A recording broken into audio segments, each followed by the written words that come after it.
दर्शक बंधु आंभे माने वर्तमाने कलिजुगरे बंचीचु जेउठारे छोटरू छोट कथाटीए आम जीवन रे अशांति एवं असंतुष्टर कारण हो जाइछि। जहा पाखरे नहीं ताकू पाइबार इच्छा, जहा पाखरे अछि ताकू हराइबार डर आमकू प्रति मुहूर्त रे अनुभव कराउछि।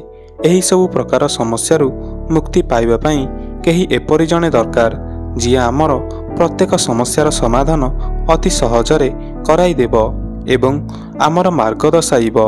आजर एही भिडियो रे आंबे माने वृंदावन रे रहुतिबा एपरि एक संथ किंबा बाबांक विषय जानिबा जहांकर दुईटी किडनी अनेक वर्ष हेला खराब हो जाइछि एवं जीए हलदिया वस्त्र एवं मथारे चंदनर लेप लगाई लोक मानकर सबु समस्यार अति सहज और सरल भावरे उत्तर देई लोकंकर उपकार करुछंती एवं अनेक बड़ बड़ व्यक्ति मध्य तांकर दर्शन पाइबा पई व्याकुल हेउछंती। तो दर्शक बंधु से आउ केही नुहंती, से हेउछंती श्री प्रेमानंद जी महाराज। आज आंभे माने तांकर जीवनी एवं संपूर्ण कहानी विषय रे एही भिडियो रे जानिबा काहेकि ना तांकर जीवन एते सरल एवं सहज नुहे एवं से जो परिस्थिति गति करुछंती ताहा गोटिए साधारण व्यक्ति पई सहज अटे नाही। एही भिडियो रे कुहा जाइतिबा तांकर संपूर्ण जीवनी से निजे तांकर गोटिए भिडियो माध्यम रे भक्त मानकु कहिसंती। तेणु जदि आपण तांकर जीवनी विषय जानिबाकु चाहुचंती तो एही भिडियोटी को शेष जाय थरे देखंतु। एही भिडियोटी के लंबा होई पारे किंतु एही भिडियो रे तांकर संपूर्ण जीवनी आपण जानि परिबे। श्री प्रेमानंद जी महाराज कर जन्म गोटिए बहुत गरीब ब्राह्मण परिवार रे उत्तर प्रदेशर कानपुर ठारे होइथिला। प्रेमानंद जी पिलादिनर नाम अनिरुद्ध कुमार पांडे थिला। तांको बापांकर नाम श्री शंभु पांडे एवं मांकर नाम श्रीमती रमादेवी थिला। प्रेमानंद जी महाराज घरे सदाबेले आध्यात्मिक वातावरण रही थाए। तांको घरे सबुबेले संथ किंबा महात्मा मानकर जीवा आसिबा रहुतिला। जहांको मुहरु कीर्तन एवं भजन शुणिकरी प्रेमानंद जी को हृदय रे पिलाटी दिनरु ही आध्यात्मिकर जन्म हो जाइथिला। पंचम श्रेणी पढ़िबा बेलकु श्री प्रेमानंद जी को समस्त प्रकारर 40 मुखस्थ हो जाइथिला। से प्रतिदिन मंदिर जाउथिले एवं कम कम 10 रु 15 प्रकारर 40 पाठ करी तिलक लगाई स्कूल को जाउथिले। पिलादिने सत्संग सुनिबा परे प्रेमानंद जी मनरे गोटिए भावना आसुथिला कि घरर सबु सदस्य गोटिए ना गोटिए दिन मरी जिबे तो पुणी मोर एही दुनिया रे किए अछंती, मु कहा पाखरे रहिबी, मते कहार सहारा रहिबो। काहेकि ना महाराजंकर जेजे बापा संथ थिले एवं पुणी तांकर बापा भी संथ थिले एवं स्वयं महाराज जी संथ स्वरूप धारण करी समाज को जागृत करिवार काम करुछंती। बोधे तांकर पूर्वजंकर आशीर्वादरु प्रेमानंद जी मनरे एही प्रेरणा हेला कि मोर तो केवल एही दुनिया रे भगवान अछंती, एहा छड़ा आउ केही नांती। एथिपाई घर परिवार छाड़ी भगवान पाखकू जीवा पाई तांकू गोटिए मात्र रास्ता देखागला। जेबे प्रेमानंद जी नवम श्रेणी पास कले सेतेबेले तांकर मन संपूर्ण रूप रे एहा निश्चय करि सारिथिला कि तांकर एही संसार रे भगवान छड़ा आउ केही नांती। तेणु से घर छाड़िबार संपूर्ण रूप रे निजर मन मनई देले।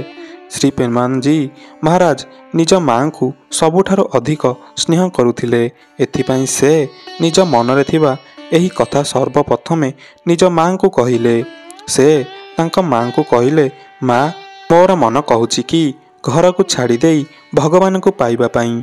तांक मां तांको कहिले, घर छाड़ी कौन भगवान को पाई परिबा, भगवान को पाइबा पाई हेले गोटिए स्थान रे एकाग्रतारे बसी भजन कर।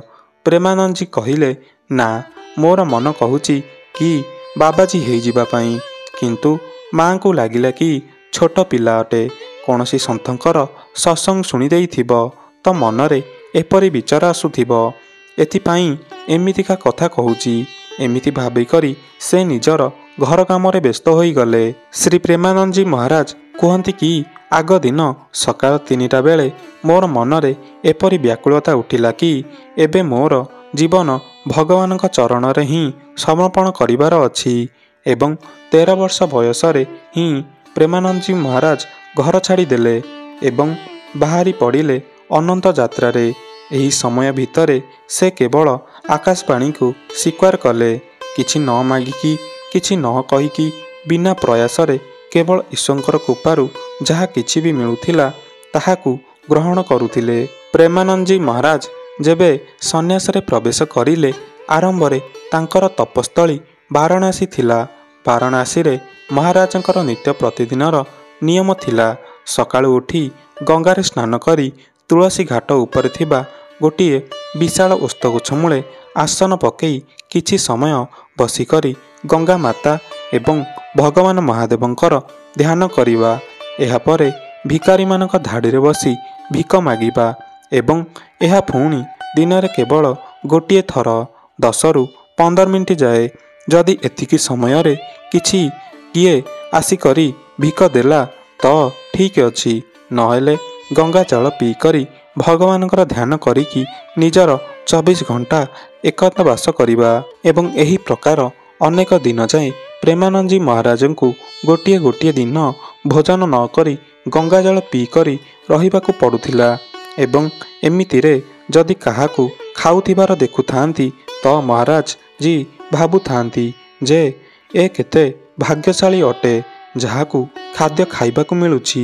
ନିଜର ସନ୍ନ୍ୟାସ ଆରମ୍ଭ ସମୟରେ ପ୍ରେମାନନ୍ଦଜୀ ମହାରାଜଙ୍କୁ ଏମିତି କଠିନ ପରିସ୍ଥିତି ଗୁଡ଼ିକର ସାମ୍ନା କରିବାକୁ ପଡ଼ିଥିଲା। ସେ ପ୍ରତିଦିନ ପରି ଗୋଟିଏ ଦିନ ଧ୍ୟାନ କରିବାକୁ ବସିଥିଲେ ଏବଂ ଭଗବାନ ମହାଦେବଙ୍କ କୃପାରୁ ତାଙ୍କର ମନରେ ପ୍ରେରଣା ଆସିଲା କି ବୃନ୍ଦାବନର ନାମ ତ ଶୁଣିଛି କିନ୍ତୁ କେବେ ଯାଇନାହିଁ। ଏହି ବୃନ୍ଦାବନ କିପରି ହୋଇଥିବ, ଏହାର ମହିମା ତ ବହୁତ ଶୁଣିଛି। ମହାରାଜ ଜୀ ବୃନ୍ଦାବନ ବିଷୟରେ ମନେ ମନେ ବିଚାର କରି ଏହା ଭାବିକରି ସେଠାରୁ ଉଠି ଚାଲିଗଲେ କି ଯାହା ବି ହେବ ଆଗକୁ ଦେଖାଯିବ ଏବଂ ଭିକ ମାଗିବାକୁ ବସିଗଲେ ଓ ସେଠାରୁ ନିଜର ଏକାନ୍ତ ବାସ କରିବାକୁ ଚାଲିଗଲେ। ପ୍ରେମାନନ୍ଦଜୀ ମହାରାଜ ଆଗ ଦିନ ପୁଣି ନିଜର ନିତ୍ୟ ନିୟମ ଅନୁସାରେ ତୁଳସୀ ଘାଟରେ ବସିଥିଲେ। ସେହି ସମୟରେ ଗୋଟିଏ ଅପରିଚିତ ସନ୍ଥ ଜଣକ ତାଙ୍କ ପାଖକୁ ଆସିଲେ ଏବଂ କହିଲେ କି ଭାଇ ଶ୍ରୀ ହନୁମାନ ପ୍ରସାଦ ଉଦାରଜୀଙ୍କର ଅନ୍ଧ ବିଦ୍ୟାଳୟର ଯାହା କାଶୀରେ ଅବସ୍ଥିତ, ସେଠାରୁ ଶ୍ରୀ ରାମ ଶର୍ମା ଆଚାର୍ଯ୍ୟଜୀଙ୍କ ଦ୍ୱାରା ଗୋଟିଏ ଧାର୍ମିକ ଆୟୋଜନର ପ୍ରସ୍ତୁତ କରାଯାଇଛି ଯେଉଁଥିରେ ଦିନରେ ଶ୍ରୀ ଚୈତନ୍ୟ ଲୀଳା ଏବଂ ରାତିରେ ରାସଲୀଳା ପ୍ରସ୍ତୁତ କରାଯାଇଛି। ଚାଲ ଆମେ ଦୁଇଜଣ ଲୀଳାର ଦର୍ଶନ କରିବା ପାଇଁ ଯିବା। ପ୍ରେମାନନ୍ଦଜୀ ମହାରାଜ କେବେ ହେଲେ ରାସଲୀଳା ଦେଖିନଥିଲେ କିନ୍ତୁ ଗାଁରେ ହେଉଥିବା ରାମଲୀଳା ଦେଖିଥିଲେ। ଏଥିପାଇଁ ମନରେ ଭାବିଲେ କି ଯେମିତି ଗାଁରେ ଗୋଟିଏ ରାତି ପାଇଁ ରାମଲୀଳା ହୋଇଥାଏ ଠିକ୍ ସେହିପରି ହିଁ ରାସଲୀଳା ହୋଇଥିବ। କାହିଁକି ନା ମହାରାଜଙ୍କର ସ୍ୱଭାବ ଥିଲା ସଦାବେଳେ ଏକୁଟିଆ ରହିବା। ଏଥିପାଇଁ ସେ ସେହି ବାବାଜୀଙ୍କୁ କହିଦେଲେ କି ଆପଣ ଯାଆନ୍ତୁ, ମୋତେ ଆବଶ୍ୟକତା ନାହିଁ। ତ ପୁଣି ସେହି ବାବାଜୀ ଜଣକ କହିଲେ ଆରେ ମହାତ୍ମା ଶ୍ରୀଧାମ ବୃନ୍ଦାବନରୁ କଳାକାରମାନେ ଆସିଛନ୍ତି ଏବଂ ଏହି ଲୀଳା ପୁରା ଗୋଟିଏ ମାସ ଯାଏଁ ଚାଲିବ। ଚାଲ ଯିବା, ଦର୍ଶନ କରିକି ଆସିବା, ବଡ଼ ଆନନ୍ଦ ଆସିବ। ମହାରାଜ ଜୀ ପୁଣି କହିଲେ ଯଦି ଆପଣଙ୍କୁ ଦର୍ଶନ କରିବାକୁ ଯିବାର ଅଛି ତ ଆପଣ ଯାଆନ୍ତୁ, ମୋତେ ଏହାର ଆବଶ୍ୟକତା ନାହିଁ। ମୁଁ ନିଜ ଭିତରେ ନିଜେ ଠିକ୍ ଅଛି। ଆପଣ ମୋତେ ବାରମ୍ବାର କାହିଁକି ଡାକୁଛନ୍ତି? କିନ୍ତୁ ସେହି ବାବାଜୀ ଜଣକ ମାନିଲେ ନାହିଁ ଏବଂ କହିଲେ ମହାତ୍ମା ମୋ କଥା କେବଳ ଗୋଟିଏ ଥର ମାନନ୍ତୁ, କେବଳ ଗୋଟିଏ ଥର ମୋ କହିବା ଅନୁସାରେ ଚାଲନ୍ତୁ, ପୁଣି ମୁଁ ଦ୍ୱିତୀୟ ଥର କହିବି ନାହିଁ। ପ୍ରେମାନନ୍ଦଜୀ ଭାବିଲେ କି ଏହି ବାବା ଜଣକ ଏତେ ଅନୁରୋଧ କାହିଁକି କରୁଛନ୍ତି? ବୋଧେ ହୋଇପାରେ ଏଥିରେ ମହାଦେବଙ୍କର କୌଣସି ଇଚ୍ଛା ଥିବ। ଏହା ଭାବିକରି ଏବଂ ସେହି ବାବାଜୀଙ୍କର କଥା ରଖିବା ପାଇଁ ମହାରାଜ ଜୀ ସେ ବାବାଜୀଙ୍କର ସାଥିରେ ଲୀଳା ଦେଖିବା ପାଇଁ ଚାଲିଗଲେ। କାହିଁକି ନା ଦିନ ସମୟ ଥିଲା ଏବଂ ଶ୍ରୀ ଚୈତନ୍ୟଙ୍କର ଲୀଳା ମଞ୍ଚରେ ଚାଲିଥିଲା। ମହାରାଜ ଜୀ ଲୀଳା ଦେଖିଲେ ତ ବଡ଼ ଆନନ୍ଦ ଆସିଲା। ଚୈତନ୍ୟ ଲୀଳା ଦେଖିକି ମହାରାଜ ଜୀଙ୍କୁ ଏତେ ଆନନ୍ଦ ଲାଗିଲା କି ସନ୍ଧ୍ୟା ସମୟରେ ବାବାଜୀଙ୍କୁ କହିବାର ଆବଶ୍ୟକତା ପଡ଼ିଲା ନାହିଁ। ରାସଲୀଳା ଆରମ୍ଭ ପୂର୍ବରୁ ପ୍ରେମାନନ୍ଦଜୀ ମହାରାଜ ସେଠାରେ ପହଞ୍ଚିଗଲେ। ଶ୍ରୀ ଚୈତନ୍ୟ ଲୀଳା ଏବଂ ରାସଲୀଳାରୁ ମହାରାଜ ଜୀ ଏତେ ପ୍ରଭାବିତ ହେଲେ କି ଗୋଟିଏ ମାସ ପର୍ଯ୍ୟନ୍ତ ତାଙ୍କର ଏହି ନିୟମ ରହିଗଲା। ପ୍ରତିଦିନ ମହାରାଜ ଜୀ ଲୀଳା ଦେଖିବାକୁ ଯାଉଥିଲେ। ଏମିତି କେତେବେଳେ ଗୋଟିଏ ମାସ ବିତିଗଲା ଜଣାପଡ଼ିଲା ନାହିଁ। ଯେପରି ଲୀଳା ଶେଷ ହେଲା ତେବେ ପ୍ରେମାନନ୍ଦଜୀ ମହାରାଜଙ୍କୁ ଜଣାପଡ଼ିଲା କି ଲୀଳା ତ ଶେଷ ହୋଇଗଲା। ସବୁ କଳାକାର ବୃନ୍ଦାବନ ଫେରି ଯାଉଛନ୍ତି, ମୋର କ'ଣ ହେବ? ଏହା ଭାବିକରି ତାଙ୍କ ମନରେ ଅନେକ ଦ୍ୱନ୍ଦ୍ୱ ଆସିଲା କି ମୁଁ ଏବେ କ'ଣ କରିବି? ମୋର କ'ଣ ହେବ? ଏବେ ମୁଁ କୁଆଡ଼େ ଯିବି?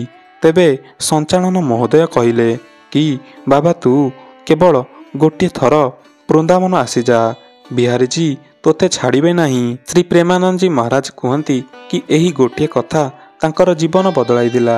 ସେ ଏହି ବାକ୍ୟକୁ ଗୁରୁମନ୍ତ୍ର ମାନନ୍ତି ଏବଂ ସେହି ସଞ୍ଚାଳନ ମହୋଦୟଙ୍କୁ ନିଜର ଗୁରୁ ମାନନ୍ତି। ବାସ୍, ଏହାପରେ ତାଙ୍କ ମନରେ ଆସିଲା କି ମୋତେ ବୃନ୍ଦାବନ ଯିବାର ଅଛି। ଏହାପରେ ପ୍ରେମାନନ୍ଦଜୀ ମହାରାଜ ନିଜର ନିତ୍ୟ ନିୟମ ଅନୁସାରେ ଗଙ୍ଗାରେ ସ୍ନାନ କରି ତୁଳସୀ ଘାଟରେ ବସିକରି ଧ୍ୟାନ କରିବାକୁ ଲାଗିଲେ ଏବଂ ଭିକ୍ଷା ମାଗିବା ପରେ ନିଜର ଏକାନ୍ତ ବାସରେ ରହୁଥିଲେ। କିନ୍ତୁ ଏହି ସବୁ ଭିତରେ ଗୋଟିଏ ନୂଆ କଥା ଜଡ଼ିତ ହୋଇଗଲା କି ମୋତେ ବୃନ୍ଦାବନ ଯିବାର ଅଛି। ଏହି ନିୟମ କିଛି ଦିନ ପର୍ଯ୍ୟନ୍ତ ହିଁ ଚାଲିଲା, ଅଧିକ ଦିନ ହୋଇନଥିଲା। ଗୋଟିଏ ଦିନ ମହାରାଜ ଜୀ ତୁଳସୀ ଘାଟ ଉପରେ ଧ୍ୟାନରେ ବସିଥିଲେ। ପାଖରେ ଥିବା ସଙ୍କଟ ମୋଚନ ହନୁମାନ ମନ୍ଦିରର ବାବା ୟୁବଲ କିଶୋରଜୀ ପ୍ରସାଦ ଆଣିକି ମହାରାଜଙ୍କ ପାଖକୁ ଆସିଲେ ଏବଂ କହିଲେ କି ନିଅ ବାବା, ପ୍ରସାଦ ନିଅ। ପ୍ରେମାନନ୍ଦଜୀ ମହାରାଜ ଏକାନ୍ତ ବାସିଥିଲେ। ତାଙ୍କର କାହା ସାଙ୍ଗରେ ପରିଚୟ ନଥିଲା ଏବଂ ଏମିତି କୌଣସି ଅପରିଚିତ ଲୋକଠାରୁ ଖାଇବାର କୌଣସି ବସ୍ତୁ ନେବା ସେ ଉଚିତ ମନେ କଲେ ନାହିଁ। ଏଥିପାଇଁ ସେ କହିଲେ କି କାହିଁକି ନେବି? ୟୁବଳ କିଶୋରଜୀ କହିଲେ କି ବାବା, ମୋର ଭିତରୁ ପ୍ରେରଣା ଆସୁଛି, ଏଥିପାଇଁ। ମହାରାଜ ଜୀ କହିଲେ କି କେବଳ ମୋତେ ଦେବା ପାଇଁ କାହିଁକି ପ୍ରେରଣା ଆସିଲା? ଏତେ ଲୋକମାନେ ବସିଛନ୍ତି, କାହାକୁ ବି ଦେଇ ଦିଅନ୍ତୁ, କେବଳ ମୋତେ ହିଁ କାହିଁକି? ତେବେ ବାବା ୟୁବଳ କିଶୋରଜୀ କହିଲେ କି ନା, କେବଳ ଆପଣଙ୍କୁ ଦେବାକୁ ହିଁ ପ୍ରେରଣା ଆସୁଛି। ସଙ୍କଟ ମୋଚନକର ପ୍ରସାଦ ନିଅ, ତାଙ୍କଠାରୁ ବିପଦ ନାହିଁ। ପ୍ରେମାନନ୍ଦଜୀ ମହାରାଜ ପ୍ରସାଦ ଗ୍ରହଣ କଲେ। ପ୍ରସାଦ ଖାଇବା ପରେ ଗଙ୍ଗା ଜଳ ପିଇଲେ। ଏହାପରେ ବାବା ୟୁବଳ କିଶୋରଜୀ କହିଲେ ଚାଲ ମୋର କୁଟିଆକୁ ଚାଲ। ମହାରାଜ କହିଲେ ନା, ଏହା ମୋର ନିୟମ ଅଟେ। ମୁଁ କାହାର ଗୃହସ୍ଥର ଦ୍ୱାରକୁ ଯାଏ ନାହିଁ ଏବଂ କାହାର ଘରେ ପ୍ରବେଶ ବି କରେ ନାହିଁ। କେବଳ ଏହି ଖୋଲା ଆକାଶ ତଳେ ରୁହେ ଏବଂ ଭଜନ କରିଥାଏ। ଯାହା ଭିକ୍ଷା ମିଳିଥାଏ ତାହାକୁ ଖାଇଥାଏ। ୟୁବଳ କିଶୋରଜୀ କହିଲେ ବାବା, ମୁଁ ଗୃହସ୍ଥ ଅଟେ ନାହିଁ, ମୁଁ ବି ବାବାଜୀ ଅଟେ। ଏହା ଶୁଣି ମହାରାଜ ଜୀ ତାଙ୍କ କୁଟିଆକୁ ଗଲେ। ସେଠାରେ ୟୁବଳ କିଶୋରଜୀ ନିଜ ହାତରେ ଡାଲି ରୁଟି କରି ଖାଇବାକୁ ଦେଲେ। ଏହାକୁ ଖାଇବା ପରେ ମହାରାଜଙ୍କର ପେଟର ଭୋକ ତ ଶାନ୍ତ ହୋଇଗଲା, କିନ୍ତୁ ସେହି ଭୋକର କ'ଣ ଅଛି ଯାହା ତାଙ୍କର ମନରେ ଅଛି ଯେ ମୋତେ ବୃନ୍ଦାବନ ଯିବାର ଅଛି। ମୁଁ ବୃନ୍ଦାବନ କିପରି ଯିବି? ତେଣୁ ସେ ୟୁବଳ କିଶୋରଜୀଙ୍କୁ କହିଲେ କି କ'ଣ ଆପଣ ମୋତେ ବୃନ୍ଦାବନ ନେଇପାରିବେ? ଏହା ଗୋଟିଏ ପ୍ରକାରର ଭଗବାନଙ୍କ ଲୀଳା ଥିଲା। ଯେପରି ପ୍ରେମାନନ୍ଦଜୀ ମହାରାଜ କହିଲେ ତ ୟୁବଳ କିଶୋରଜୀ କହିଲେ ହଁ, କାହିଁକି ନୁହେଁ, ନିଶ୍ଚୟ ନେଇଯିବି। କୁହନ୍ତୁ ଆପଣ କେବେ ଯିବେ? ପ୍ରେମାନନ୍ଦଜୀ କହିଲେ ମୁଁ ତ ପ୍ରସ୍ତୁତ ହୋଇଅଛି, କେବଳ ଆପଣ ଯେତେବେଳେ ଯିବାର ବ୍ୟବସ୍ଥା କରିବେ। ଏହା ଶୁଣିବା ପରେ ୟୁବଳ କିଶୋରଜୀ କହିଲେ କାଲି ପାଇଁ ପ୍ରସ୍ତୁତ ହୁଅନ୍ତୁ, କାଲି ବୃନ୍ଦାବନ ଯିବା। ଯେତେବେଳେ ପ୍ରେମାନନ୍ଦଜୀ ଏହା ଶୁଣିଲେ ତାଙ୍କର ଖୁସି ଆଉ ରହିଲା ନାହିଁ। ତାଙ୍କର ଲୋମ ଟାଙ୍କୁରି ଉଠିଲା। ସେହି ସମୟରେ କୌଣସି ସିଧାସଳଖ ରେଳଗାଡ଼ି ବନାରସରୁ ମଥୁରା ଯାଉନଥିଲା। ତ ପ୍ରେମାନନ୍ଦଜୀ ୟୁବଳ କିଶୋରଙ୍କ ସାଙ୍ଗରେ ଚିତ୍ରକୂଟ ଆସିଗଲେ। ସେଠାରେ 2 ଜଣ 3-4 ଦିନ ପର୍ଯ୍ୟନ୍ତ ରହିଲେ ଏବଂ ପୁଣି ଚିତ୍ରକୂଟରୁ ୟୁବଳ କିଶୋରଜୀ ମଥୁରା ଯାଉଥିବା ଟ୍ରେନରେ ମହାରାଜଙ୍କୁ ବସାଇ ଦେଲେ। ଟ୍ରେନରେ ମଥୁରା ଯିବା ସମୟରେ 2ଟି ଲୋକଙ୍କ ସାଙ୍ଗରେ ମହାରାଜଙ୍କର ପରିଚୟ ହେଲା, ଯିଏ ମହାରାଜଙ୍କର ବିଚାରରୁ ବହୁତ ପ୍ରଭାବିତ ହେଲେ ଏବଂ ତାଙ୍କୁ କିଛି ଟଙ୍କା ଦେବାକୁ ଲାଗିଲେ। କାହିଁକି ନା ମହାରାଜଙ୍କର ପାଖରେ ଗୋଟିଏ ବି ଟଙ୍କା ନଥିଲା, କିନ୍ତୁ ପୁଣି ବି ସେହି ଟଙ୍କା ନେବାକୁ ମହାରାଜ ଜୀ ମନା କରିଦେଲେ। କାହିଁକି ନା ସେ ଜାଣିଥିଲେ ଯେଉଁ ମାଲିକ ଜନ୍ମ ଦେଇଛି ଅନ୍ନ ବସ୍ତ୍ର ବି ସେହି ଦେବ। ସେତେବେଳେ ସେହି 2ଟି ଲୋକ ମହାରାଜଙ୍କୁ କହିଲେ କି ଆମେ ବି ମଥୁରା ଯାଉଛୁ, ଆପଣ ଆମ ସାଙ୍ଗରେ ଚାଲନ୍ତୁ। ଆମେ ଯେଉଁଠି ରହୁଛୁ ଆଜି ରାତିକ ଆପଣ ସେଇଠାରେ ରହିଯିବେ ଏବଂ ବିଶ୍ରାମ କରି କାଲି ସକାଳକୁ ବୃନ୍ଦାବନ ଚାଲିଯିବେ। ପ୍ରେମାନନ୍ଦଜୀ କହିଲେ, ହଉ ଠିକ୍ ଅଛି, ଆଜି ରାତିଟା ରହିଯିବି, କାଲି ସକାଳକୁ ମୋତେ ବୃନ୍ଦାବନ ଛାଡ଼ିଦେବ। ମଥୁରାରେ ରାଧେଶ୍ୟାମ ଗେଷ୍ଟ ହାଉସ୍ର ବାହାରେ ମହାରାଜଙ୍କୁ ବସେଇ ଦେଇ ସେହି 2 ଜଣ ଲୋକ କହିଲେ କି ଆମେ ଭିତରକୁ ଯାଉଛୁ, କିଛି ସମୟ ପରେ ଆପଣଙ୍କୁ ଡାକିବୁ, ତେଣୁ ଆପଣ ଏହିଠାରେ ବସି ଆମର ଅପେକ୍ଷା କରନ୍ତୁ।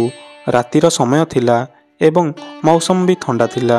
ପ୍ରେମାନନ୍ଦଜୀ ଗେଷ୍ଟ ହାଉସ୍ ବାହାରେ ବସି ଡାକିବାର ଅପେକ୍ଷାରେ ରହିଲେ, କିନ୍ତୁ ବହୁତ ସମୟ ବିତିଗଲା, କୌଣସି ଡାକରା ଆସିଲା ନାହିଁ। ହେଲେ ପ୍ରେମାନନ୍ଦଜୀଙ୍କୁ ଏହି ଅମାନବୀୟ ବ୍ୟବହାରର କୌଣସି ବି ଚିନ୍ତା ନଥିଲା, କାହିଁକି ନା ତାଙ୍କ ମନରେ ଖାଲି ଏହି ଆନନ୍ଦର କଥା ଚାଲିଥିଲା କି ମୁଁ ବୃନ୍ଦାବନ ଆସିଗଲେଣି।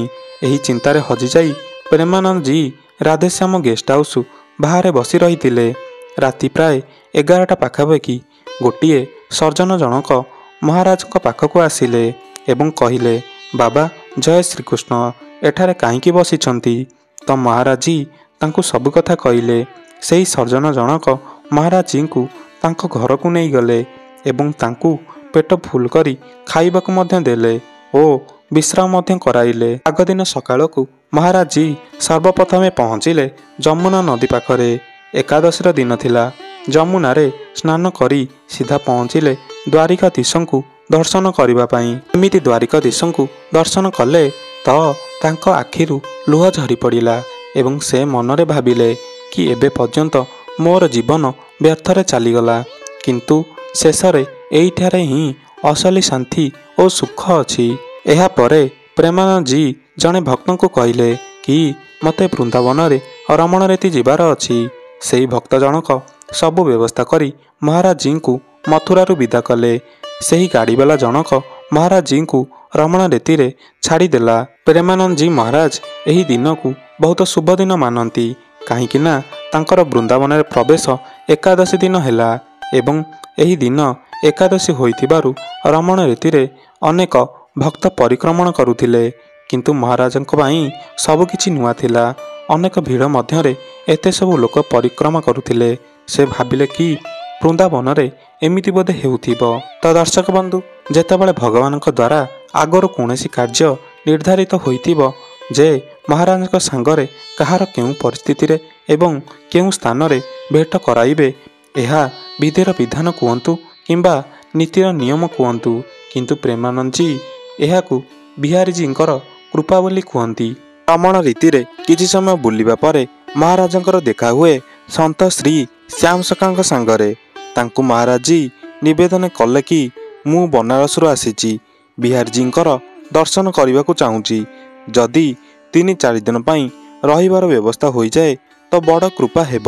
ସନ୍ଥ ଶ୍ରୀ ଶ୍ୟାମ ସଖା ବଡ଼ ସ୍ନେହପୂର୍ବକରେ ପ୍ରେମାନନ୍ଦଜୀଙ୍କୁ ସନ୍ଥ ଶ୍ରୀ ଜଗଦାନନ୍ଦଜୀଙ୍କର ଆଶ୍ରମକୁ ନେଇଗଲେ, ଯେଉଁଠାରେ ମହାରାଜଜୀ ତାଙ୍କର ସମ୍ପୂର୍ଣ୍ଣ ଯାତ୍ରା ବିଷୟରେ କହିଲେ। ଶ୍ରୀ ଜଗଦାନନ୍ଦଜୀ ମହାରାଜ ବଡ଼ ଦୟାଳୁ ଏବଂ ସନ୍ଥ ସେବାକାରୀ ମହାପୁରୁଷ ଅଟନ୍ତି, ଯାହାଙ୍କର ଆଶ୍ରମରେ ଆଜି ବି ପ୍ରତିଦିନ 500ରୁ ଅଧିକ ସନ୍ଥମାନେ ଭୋଜନ ପାଉଛନ୍ତି ଏବଂ ଆଶ୍ରୟ ପାଉଛନ୍ତି। ତେଣୁ ଶ୍ରୀ ଜଗଦାନନ୍ଦଜୀ ମହାରାଜଙ୍କ ଆଶ୍ରମରେ ପ୍ରେମାନନ୍ଦଜୀଙ୍କୁ ଆଶ୍ରୟ ମିଳିଲା। ମହାରାଜଜୀ ବୃନ୍ଦାବନ ପାଖରେ ଥିବା ବ୍ରଜମଣ୍ଡଳର ଦର୍ଶନ ସମ୍ପୂର୍ଣ୍ଣ ଆନନ୍ଦ ନେଲେ। ଜଗଦାନନ୍ଦଜୀ ମହାରାଜ ଏବଂ ପ୍ରେମାନନ୍ଦଜୀ ମହାରାଜ 2 ଜଣଙ୍କ ମଧ୍ୟରେ ବଡ଼ ସ୍ନେହ ସମ୍ବନ୍ଧ ହୋଇଗଲା। କିନ୍ତୁ ଏକାନ୍ତରେ ବାସ କରିବା ପ୍ରେମାନନ୍ଦଜୀଙ୍କର ସ୍ୱଭାବ ଥିଲା। ହେଲେ ଆଶ୍ରମରେ ଭକ୍ତ ଓ ସନ୍ଥମାନଙ୍କର ଯିବା ଆସିବାରେ ତାଙ୍କର ଏକାନ୍ତ ବାସରେ ପ୍ରଭାବ ପକାଉଥିଲା। ଏଥିପାଇଁ ପ୍ରେମାନନ୍ଦଜୀ ମହାରାଜ ପୁନଃ ବନାରସ ଫେରିଗଲେ। କିନ୍ତୁ ମଥୁରାରୁ ବନାରସ ଯେଉଁ ଯାତ୍ରା ଥିଲା, ଏହି ଯାତ୍ରା ଦ୍ୱାରା ତାଙ୍କୁ ଗୋଟିଏ ଅଜବ ଅନୁଭୂତିର ଆଭାସ ହେଲା। ତାଙ୍କୁ ଲାଗିଲା ଯେ ଯାତ୍ରାରେ ଠକି ପଡ଼ିବା ଯୋଗୁଁ ଏହି ଆଭାସ ବୋଧେ ଲାଗୁଛି। ଆଗ ଭଳି ପୁଣି ତାଙ୍କର ସେହି ବନାରସରେ ନିତ୍ୟ ପ୍ରତିଦିନର ନିୟମ ଚାଲିଲା, କିନ୍ତୁ ତାଙ୍କ ମନରେ ଏହି ଆଭାସ ଲାଗି ରହୁଥିଲା, କାହିଁକି ନା ଏହି ଆଭାସ ଶ୍ରୀଧାମ ବୃନ୍ଦାବନ ଠାରୁ ଅଲଗା ହେବା ଦ୍ୱାରା ଜନ୍ମ ହୋଇଥିଲା। ତେଣୁ ଏହା ଶେଷ କିପରି ହେବ? ପ୍ରେମାନନ୍ଦଜୀ ଏହି କଥାକୁ ଶୀଘ୍ର ବୁଝିଗଲେ ଏବଂ ବିନା ଡେରି କରି ପୁଣି ବୃନ୍ଦାବନରେ ରମଣରୀତି ଆଶ୍ରମକୁ ଆସିଗଲେ। ସେତେବେଳେ ଯାଇ ତାଙ୍କର ଏହି ଆଭାସ ଏବଂ ଚିନ୍ତା ଶେଷ ହେଲା ଏବଂ ସେବେଠାରୁ ନେଇ ବର୍ତ୍ତମାନ ଯାଏ ପ୍ରେମାନନ୍ଦଜୀ ମହାରାଜ ସମ୍ପୂର୍ଣ୍ଣ ବୃନ୍ଦାବନରେ ଅନେକ ସିଦ୍ଧ ସ୍ଥାନରେ ରହିକରି ନିଜର ଭଗବାନଙ୍କର ସେବା କରୁଛନ୍ତି। ମହାରାଜଜୀ ବୃନ୍ଦାବନରେ ଅନେକ ସିଦ୍ଧ ସ୍ଥାନରେ ନିବାସ କରିଛନ୍ତି। ଯେବେ ପ୍ରେମାନନ୍ଦଜୀ ମହାରାଜ ବୃନ୍ଦାବନ ଆସିଥିଲେ ସେ ସମ୍ପୂର୍ଣ୍ଣ ଅପରିଚିତ ଥିଲେ। ତାଙ୍କର ନିତ୍ୟ ପ୍ରତିଦିନ ନିୟମ ଥିଲା ବୃନ୍ଦାବନର ପରିକ୍ରମା କରିବା, ବାକି ବିହାରୀଜୀଙ୍କର ଦର୍ଶନ କରିବା। ମହାରାଜଜୀ ଗୋଟିଏ ଦିନ ପରିକ୍ରମା କରୁଥିଲେ, ଯେଉଁଠାରେ ତାଙ୍କୁ ଜଣେ ସଖୀଙ୍କର ଏକପଦ ଭଜନ ଗାଉଥିବାର ଶୁଣାଗଲା, ଯାହା ପ୍ରତି ପ୍ରେମାନନ୍ଦଜୀଙ୍କର ଧ୍ୟାନ ଚାଲିଗଲା ଏବଂ ସେ ବଡ଼ ଆତୁରତାର ସହିତ ସେହି ସଖୀର ଭାବକୁ ଅନୁଧ୍ୟାନ କରିବାକୁ ଲାଗିଲେ। ପଦ ଗାଇବା ପୁରା କରିବା ପରେ ମହାରାଜଜୀ ସେହି ସଖୀ ଜଣକୁ ନିବେଦନ କରି କହିଲେ କି ମୋତେ ଏହାର ଅର୍ଥ କ'ଣ କୁହନ୍ତୁ। ସେତେବେଳେ ସଖୀ କହିଲେ, ଯଦି ଆପଣ ଏହି ପଦର ଭାବ ବୁଝିବାକୁ ଚାହୁଁଛନ୍ତି ତ ଏଥିପାଇଁ ଆପଣଙ୍କୁ ଶ୍ରୀ ରାଧା ବଲ୍ଲଭ ସମ୍ପ୍ରଦାୟରେ ଜଡ଼ିତ ହେବା ଦରକାର। ଏହାପରେ ପ୍ରେମାନନ୍ଦଜୀ ମହାରାଜ ସିଧା ପହଞ୍ଚିଗଲେ ପୂଜ୍ୟ ଶ୍ରୀ ମୋହିତୀ ମରାଳ ଗୋସ୍ୱାମୀଙ୍କ ପାଖରେ, ଯିଏ ପ୍ରେମାନନ୍ଦଜୀଙ୍କର ଗୁରୁ ଅଟନ୍ତି, ଯିଏ ମହାରାଜଜୀଙ୍କୁ ବଡ଼ ସ୍ନେହପୂର୍ବକ ଶରଣାଗତ ମନ୍ତ୍ର ସାଥିରେ ଶ୍ରୀ ରାଧାବଲ୍ଲଭ ସମ୍ପ୍ରଦାୟରେ ଦୀକ୍ଷା ଦେଲେ। କିଛିଦିନ ପରେ ପୂଜ୍ୟ ଶ୍ରୀ ଗୋସ୍ୱାମୀଙ୍କର ମାର୍ଗଦର୍ଶନରେ ହିଁ ମହାରାଜଜୀଙ୍କୁ ନିଜର ବର୍ତ୍ତମାନର ଗୁରୁ ପୂଜ୍ୟ ଶ୍ରୀ ହିତ ଗୋବିନ୍ଦ ସରଳଜୀ ମହାରାଜଙ୍କର ସାନ୍ନିଧ୍ୟ ପ୍ରାପ୍ତ ହେଲା। ପୂଜ୍ୟ ଗୁରୁଦେବ ଶ୍ରୀ ହିତ ଗୋବିନ୍ଦ ସରଳ ମହାରାଜ ସହଚାରୀ ଭାବରେ ରହୁଥିବା ପ୍ରମୁଖ ସନ୍ଥ ମଧ୍ୟରୁ ଜଣେ ଅଟନ୍ତି, ଯିଏ ପ୍ରେମାନନ୍ଦଜୀଙ୍କୁ ସମ୍ପୂର୍ଣ୍ଣ ସହଚାରୀ ଭାବରେ ନିତ୍ୟ ଦୀକ୍ଷା ଦେଲେ। ଏପରି ସନ୍ଥଙ୍କର ଆଶୀର୍ବାଦ କାରଣରୁ ଏବଂ ବୃନ୍ଦାବନ ଧାମର ଅପାର ମହିମା କାରଣରୁ ମହାରାଜଜୀ ଶୀଘ୍ର ବିହାରୀଜୀଙ୍କର ଶରଣରେ ଅତୁଟ ଭାବରେ ଲୀନ ରହିଲେ ଏବଂ ଆମ୍ଭମାନଙ୍କୁ ନିଜର ବାଣୀ ଦ୍ୱାରା ଭଗବାନଙ୍କର ସାନ୍ନିଧ୍ୟର ରସପାନ କରାଉଛନ୍ତି। ସେ କୁହନ୍ତି, ଆମେ ଶ୍ରୀଜୀଙ୍କର ଦାସୀ ଅଟୁ, କେବଳ ସଦାବେଳେ ତାଙ୍କର ସେବାରେ ରହିଥାଉ। ଆମେ ଭକ୍ତ ନୁହଁ, ସନ୍ଥ ନୁହଁ। ଆମ ଉପରେ ଶାସ୍ତ୍ର ଗ୍ରନ୍ଥର ଶାସନ ଅଟେ ନାହିଁ। ଆମ ଉପରେ ଶାସନ ଅଟେ ବୃନ୍ଦାବନେଶ୍ୱରୀଙ୍କର। ଆମ ସମ୍ପ୍ରଦାୟରେ ରାଧାଭାବ ଦାସ ଭାବର ପ୍ରାଧାନ୍ୟ ଅଟେ। ଯଦି ଆପଣମାନେ ଏକାନ୍ତିକ କଥାବାର୍ତ୍ତା ହେବା ପାଇଁ ଚାହୁଁଛନ୍ତି ତ ମହାରାଜଜୀ ଆପଣଙ୍କର ସବୁ ପ୍ରଶ୍ନର ଉତ୍ତର ଅତି ସରଳତାର ସହିତ ଦେଇଦେବେ। ଏକାନ୍ତିକ କଥାବାର୍ତ୍ତା କରିବା ପାଇଁ କିମ୍ବା ପ୍ରଶ୍ନ ପଚାରିବା ପାଇଁ ଯଦି ଆପଣଙ୍କ ପାଖରୁ କୌଣସି ଟଙ୍କା କିଏ ନେଉଛି ତ ଆପଣମାନେ ସିଧାସଳଖ ମହାରାଜଜୀଙ୍କୁ କହିପାରିବେ। ତ ଦର୍ଶକ ବନ୍ଧୁ, ଆପଣମାନେ ଜାଣିଲେ ଆଶ୍ଚର୍ଯ୍ୟ ହେବେ କି ପ୍ରେମାନନ୍ଦଜୀଙ୍କର ଦୁଇଟି କିଡନୀ ଖରାପ ହୋଇଯାଇଛି ଏବଂ ତାଙ୍କୁ ବହୁତ କଷ୍ଟ ମଧ୍ୟ ହେଉଛି, କିନ୍ତୁ ଭକ୍ତମାନେ ତାଙ୍କୁ କିଡନୀ ଦେବାକୁ କହୁଛନ୍ତି। କିନ୍ତୁ ପ୍ରେମାନନ୍ଦଜୀ ମହାରାଜ କିଡନୀ ନେବାକୁ ମନା କରୁଛନ୍ତି, କାହିଁକି ନା ସେ ଚାହୁଁଛନ୍ତି ତାଙ୍କ ଦ୍ୱାରା କାହାକୁ କଷ୍ଟ ନ ହେଉ। ତ ଦର୍ଶକ ବନ୍ଧୁ, ଏହା ଥିଲା ଶ୍ରୀ ପ୍ରେମାନନ୍ଦଜୀ ମହାରାଜଙ୍କର ସମ୍ପୂର୍ଣ୍ଣ କାହାଣୀ। ଯଦି ଆପଣମାନଙ୍କୁ ଏହି ଭିଡ଼ିଓଟି ଭଲ ଲାଗିଥିବ ତ ଭିଡ଼ିଓକୁ ଲାଇକ୍ ଏବଂ ଏହି ଚ୍ୟାନେଲଟିକୁ ସବସ୍କ୍ରାଇବ୍ କରିଦିଅନ୍ତୁ।